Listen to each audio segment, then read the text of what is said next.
The king ordered his men to put 5 venomous snakes into 6 jars. Then he mixed up the jars and demanded that the woman pick the empty one. If she chose wrong, she would die on the spot. But she just slowly walked around and then reached into the jars. When she pulled her hand out, she was completely unharmed. It turned out that the woman was a witch who could foresee the future. Before every battle, the king would have the witch predict the outcome for him. With this ability, the king and his soldiers were unstoppable in the desert. However, his rule was very tyrannical. In order to overthrow his rule, a tribe decided to first deal with the witch. They used 20 red rubies to hire a few assassins. Soon Jack infiltrated the military camp with his men. But strangely, the camp was completely unguarded. The group quickly sensed that something was wrong. The next moment,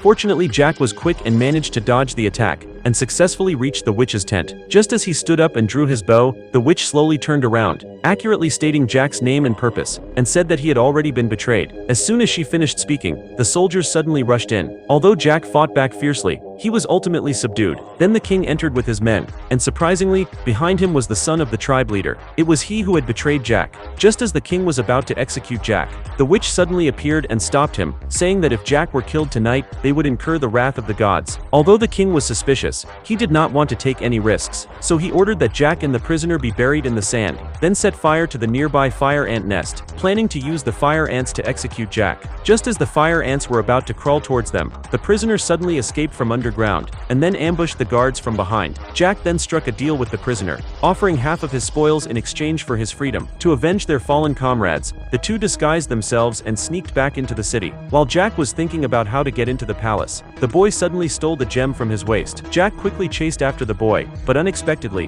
the boy was very familiar with the terrain. After passing through a passage, the boy disappeared. At this moment, several jars caught Jack's attention. By tapping the jars repeatedly, he eventually caught the boy inside. After retrieving the gem, Jack suddenly realized something, and then used the gem as a trade, convincing the boy to lead him into the palace. Meanwhile, the king was training his swordsmanship in the training field. Jack climbed the city wall to observe. Before leaving, he threw the gem to the boy, then drew his bow and aimed at the king. Just as he was about to release the arrow, a few soldiers grabbed the boy, believing that the boy had stolen the palace's gem. The king was immediately filled with rage and prepared to execute the boy. This moment made Jack hesitate. There was only one chance. Shooting would mean exposing his position, but seeing the boy in imminent danger, Jack abandoned his revenge and saved the boy.